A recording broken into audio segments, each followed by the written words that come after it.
Bienvenidas y bienvenidos a Mujeres con Historia, el espacio donde conocerás mujeres extraordinarias que muchas veces la historia las ha olvidado. Yo soy Linda González y ponte cómoda o cómodo porque comenzamos. Qué gusto saludarnos un día más, me da mucho gusto tenerte aquí y de antemano una disculpa enorme porque me he desaparecido las últimas semanas, pero vamos a cerrar el año como se debe. Ya por ahí en Instagram vamos a echar el chismecito porque hoy vamos a lo que venimos.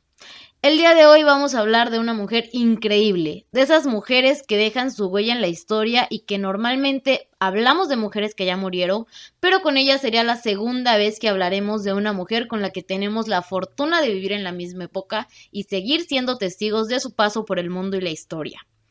Hoy toca hablar de Rigoberta Menchú, una mujer que decidió cambiar su destino y luchar por hacerse oír en un mundo donde las mujeres indígenas son ignoradas. Por si nunca habías escuchado de Rigoberta, ella es una mujer indígena maya, activista originaria de Guatemala, que en 1922 ganó el Premio Nobel de la Paz. Te voy a contar un poco de su vida, de los hechos que la llevaron a ganar este premio y un poco del discurso que dio al recibir este premio. Rigoberta Menchú Tum nació el 9 de enero de 1959 en Chimel, un municipio de San Miguel Uspatán, en Quinché, Guatemala. Su familia es parte de una comunidad de campesinos mayas. Su madre, Juana Tum, era una curandera tradicional y su padre, Vicente Menchú, era un dirigente comunitario. Y como les comentaba, toda su familia eran campesinos, por lo que desde los 5 años ella se dedicó a la vida de campo, trabajando y labrando la tierra de familias ricas de la región, de esas familias que siempre han sido ricas y que sus hijos y sus nietos seguirán siendo ricos, mientras familias como las de Rigoberta sigan trabajando para ellos. Durante la adolescencia, Rigoberta se movió a la capital guatemalteca, donde trabajó como empleada doméstica y no está de sobra decir que durante toda su vida ha sufrido maltrato, discriminación, pobreza y muchos malos tratos que hasta la fecha la población indígena sigue viviendo. Y antes de meternos un poco más a la vida y lucha de Rigoberta, hablaremos un poquito de la situación política que estaba pasando Guatemala. Les digo, muy poquito, es un resumen súper rápido, porque si nos metemos a lo que ha pasado en Guatemala en estos últimos años, pues sí está muy pesada la cosa. La Guatemala en la que Rigoberta creció estaba fragmentada y era muy delicada porque había un conflicto entre Estado y guerrilla.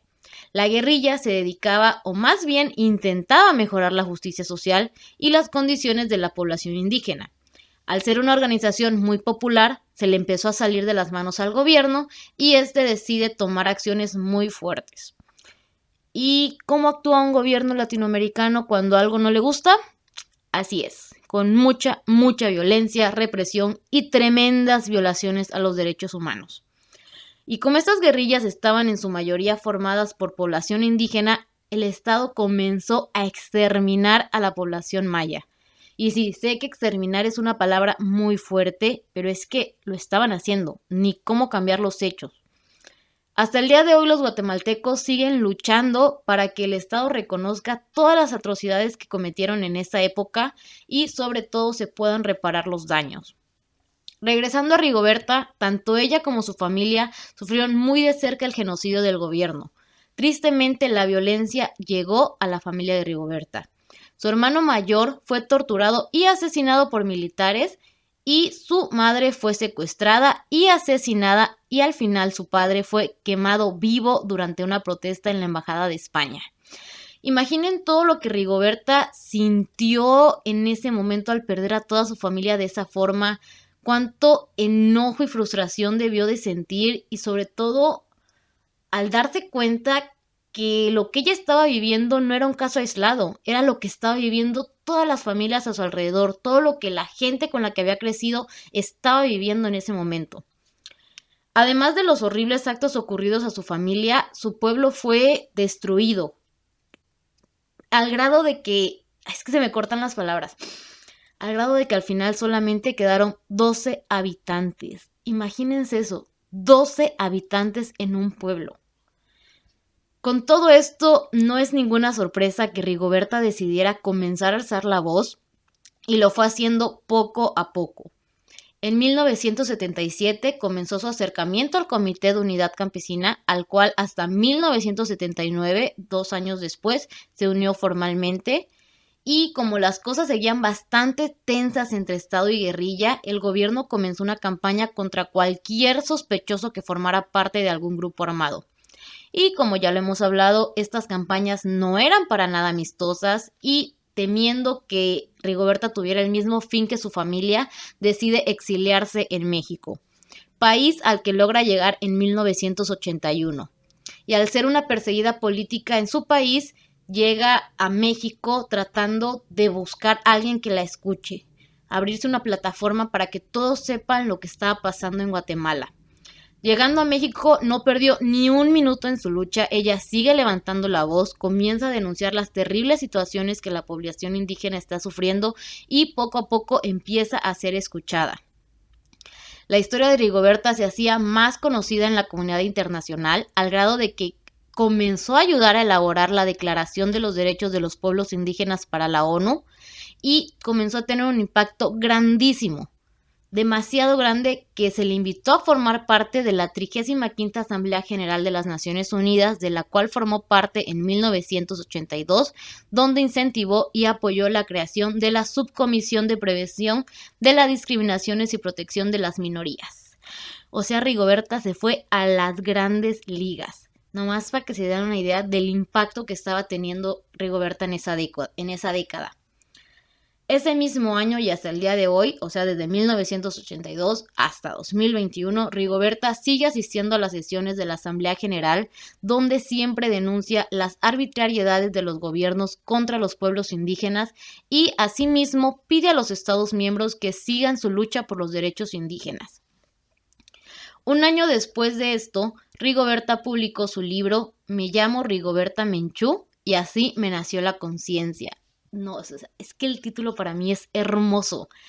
Me llamo Rigoberta Menchú y así me nació la conciencia. No sé, es que es demasiado poderoso el título.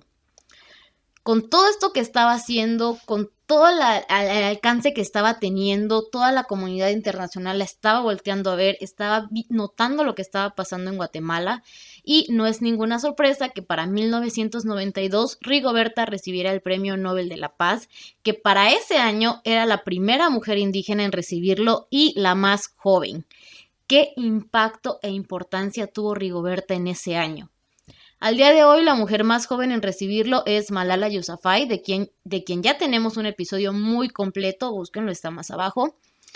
Y bueno, como les digo, Rigoberta estaba teniendo un impacto grandísimo. Después de recibir el premio, la labor de Rigoberta se hizo más intensa. Recibió muchos buenos deseos por ese premio y también llegó algo que le ayudó muchísimo y eso fue dinero, porque además de un premio le dan dinero. Y digo, a nadie nos cae mal el dinero, y mucho menos a una mujer activista como Rigoberta. Ella supo aprovechar al máximo ese premio, creando la Fundación Vicente Menchú, obviamente el nombre de su padre, la cual sirve para recuperar los valores éticos en la población y tiene como ejes principales la diversidad cultural, étnica y política. O sea, ella sigue fiel a su vocación. Y si hasta este punto Rigoberta estaba empoderada con todos los premios y todo el alcance que estaba teniendo a nivel mundial, pues con esta fundación agarró más poder que nunca, que andaba poderosísima, y dio pie a otras iniciativas para escuchar las necesidades de los pueblos originarios. Creó un proyecto llamado Diagnóstico de la Realidad Educativa de los Pueblos Indígenas de la Región Mesoamericana, donde se consultó a 174 comunidades sobre sus demandas educativas y dio como resultado un programa para maestros indígenas en el área rural. ¿Qué tal? ¿Cómo les está quedando el ojo con todo lo que ha hecho Rigoberta? Como les dije al principio, pocas veces hablamos de una mujer que dejara huella en la historia y que hasta el día de hoy siga con vida.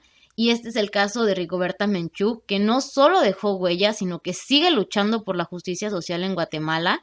Ella actualmente es integrante de Mujeres Premios Nobel de la Paz, que fue una asociación que ella fue cofundadora, también de Peace Jam y de la Asociación Política de Mujeres Mayas. Además de que es embajadora de buena voluntad para los pueblos indígenas de la ONU y del Consejo General de la Universidad de Guadalajara le entregó el doctorado honoris causa como reconocimiento a sus contribuciones en el campo de la defensa de los derechos humanos y la reivindicación de los indígenas. Todo esto a favor de la dignidad y la justicia y la paz social. También se ha dedicado a escribir poemas sobre su lucha, obviamente, poemas que son muy profundos y muy poderosos, y también sobre su cultura, que es algo de lo que siempre ha estado orgullosa y siempre ha defendido. Además de que sigue dando conferencias a nivel mundial y ella considera que mientras siga viva, seguirá teniendo una lucha. Para mí es un orgullo vivir en la misma época que una mujer que sin duda es la prueba viviente de que las mujeres fuimos y seremos el cambio que este mundo necesita. Antes de cerrar el capítulo de Rigoberta, quiero leerles unos fragmentos del discurso que dio al recibir el Premio Nobel de la Paz, porque se me hace muy bonito y muy poderoso. Creo que con ese mensaje que dio se resume toda la lucha que ha hecho estos años. Comienza así. Me llena de emoción y orgullo la distinción que se me hace el otorgarme el Premio Nobel de la Paz de 1992. Emoción personal y orgullo por mi patria de cultura milenaria, por los valores de la comunidad del pueblo al que pertenezco, por el amor a mi tierra, a la madre natural y a la madre naturaleza. Quien entiende esta relación respeta la vida y exalta la lucha que se hace por esos objetivos. Considero este premio no como un galardón hacia mí en lo personal, sino como una de las conquistas más grandes de la lucha por la paz, por los derechos humanos y por los derechos de los pueblos indígenas que a lo largo de estos 500 años han sido divididos y fragmentados y han sufrido el genocidio, la represión y la discriminación. Ojo con eso de los 500 años, wow, bastante fuerte.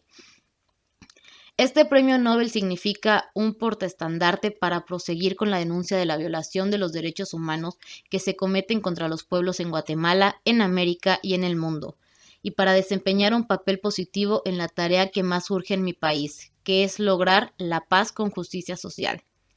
Sin duda alguna, constituye una señal de esperanza por las luchas de los pueblos indígenas en todo el continente.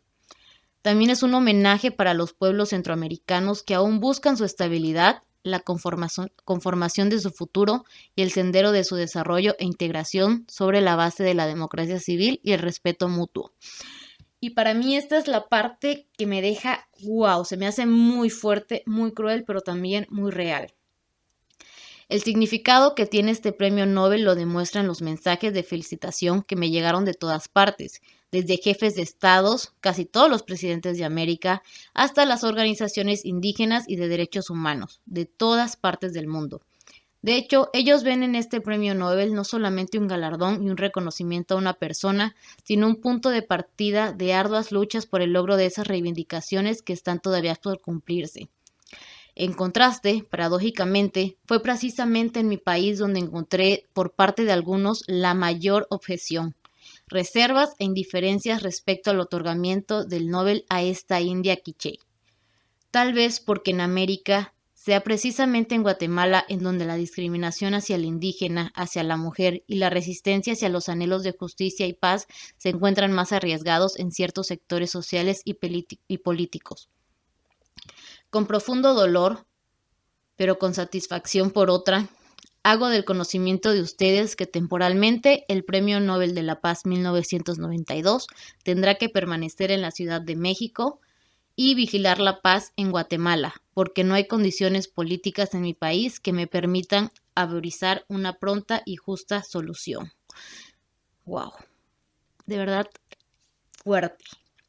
El discurso es muy largo, obviamente no les voy a leer todo, de verdad les recomiendo que lo busquen en internet o si prefieren escucharlo en YouTube también ahí lo pueden encontrar, está en su totalidad y para mí es como un manifiesto a los pueblos indígenas de Guatemala o un ensayo de la represión y discriminación que la mujer indígena vive ahí, la verdad es una lectura que les recomiendo bastante. Y ya para ir cerrando, si quieren saber más sobre Rigoberta y la lucha que ha llevado durante décadas, obviamente que les voy a recomendar primero su libro, que es Me llamo Rigoberta Menchú y así me nació la conciencia, y también el libro Rigoberta Menchú, la nieta de los mayas, que es un libro de Dante Liano, pero editado por Rigoberta. Además de que también les recomiendo que lean sus obras, como les digo, ella ha escrito mucha poesía y también tiene muchos libros infantiles, como El vaso de miel, donde habla sobre leyendas mayas. Muchas gracias por quedarte hasta el final de este episodio. En la cajita de la descripción te dejo nuestras redes sociales donde estaremos publicando más información de esta gran mujer que es Rigoberta. Y no olvides seguirnos y contarnos qué te pareció este episodio y que nos platiques de otra mujer que te gustaría que platicáramos. Nos vemos pronto, te mando un gran abrazo y nos vemos la próxima semana.